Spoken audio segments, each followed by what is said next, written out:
subax waliba waan kacnaa inagoo kusoo toosino waxyaabihii hore. Kusoo dhawo barnaamijka maanta ku falanqayn doono markaan subaxdii toosno.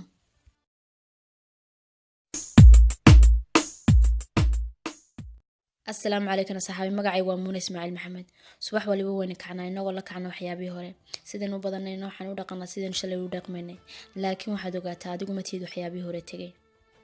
halla toosino alla kicin subaxdii waxyaabihii hore u soo qalatay muhiimaddu waxa weeye inaad wax ka baratay si aad mar labaad qaladkaas ugu dhicin waxa dhici karta waxyaabo hore xun inaad soo samaysay waxa dhici karta qaladada ilaa hadda ka hari waayay inaad samaysay waxa dhici karta inaad wax walba ka cabsan jirtay waxa dhici karta inaad lahayd saaxiibo xun waxa dhici karta inaad nacayb kalsooni darro iyo cabsi hore lagu abuuray waxaasoo dhan way dhici karaan laakiin adigu waxaad ogaataa inay tahay waxyaabo tagi hadiiba alla qaladaad walba aad gasho ka cafin karaayo maxaa kuu diiday inaad adigu is cafiso oo naftaada cafiso maxaa kuu diiday inaad qaladaadkaaga saxdo adigu is cafi oo ka alla kicin subaxdii waxyaabaha tagi sidaan u badanay waxaan dib ka u qaadanaa qayb inaga mid ah waxaanu ugu dhaqanaa sidii wax hadda dhacayo kale laakiin waxaad ogaataa waxaas inuu yahay waxyaabo tagay waxaad ogaataa inaad wax badan qabsatay noloshaada qalad walaad gashayna wax ka ogaatay adduunka ma jiro qof aan qalad gelin laakiin waxa ka guuleystay qofka fahma micnaha qaladka uu ka bartay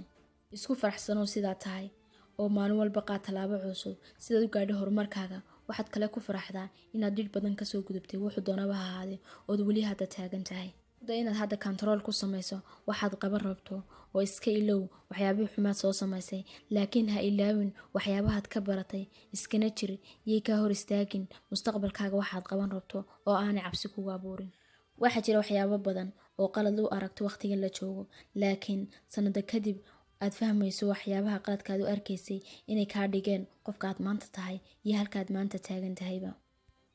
ilaahay marna xumaan kula marawo laga yaabo waxyaabahaad qalatay in samirkaaga lagu eegayo amba ilaahay khayr kugu bedelayo oo meel kale laga siinayo markaa qasab maahan inaad subax walba waxyaabihii hore la soo toosto waa kastoo bariyaa wuxuu wataa wax cusub waxa cusubna wuxuu jiraa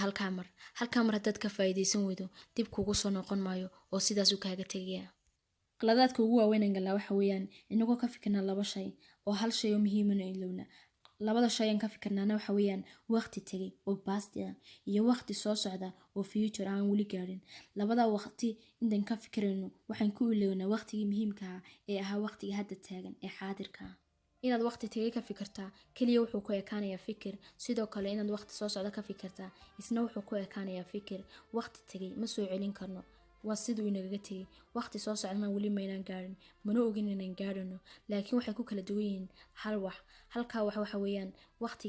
waqtiga soo socda inaad ka fikirtaa wuxuu ka fiican yahay waqtigii tagay oo ka fikira waayo waqtiga soo socda haddaad ka fikirto laga yaabo inaad balaano iyo habsi dejisato aad ku gaarayso hadafyadaada laakiin ha ku sii talaxsigin labada waqti midna oo ha ku seegin waqtiga xaadirka ee muhiimka ah hadda haysato waqtiga hadda haysato baad nooshahay kaasoo baan wax ka qaban kartaa kii tagay wuu tagay mana soo celin kartid waxna kama qaban kartid ka soo socdana wax kama qaban kartid kaad wax ka qabsan kartaa waa ka haddan jooga hadda kan aad haysato ka faa'iideyso hadal oo dhamaan kac subax waliba oo kuna fikir waxyaabo positive oo taban ha kana fikirin waxyaabihii xumaaya tagay ee ka faa'iideyso fursadaha hadda aad haysato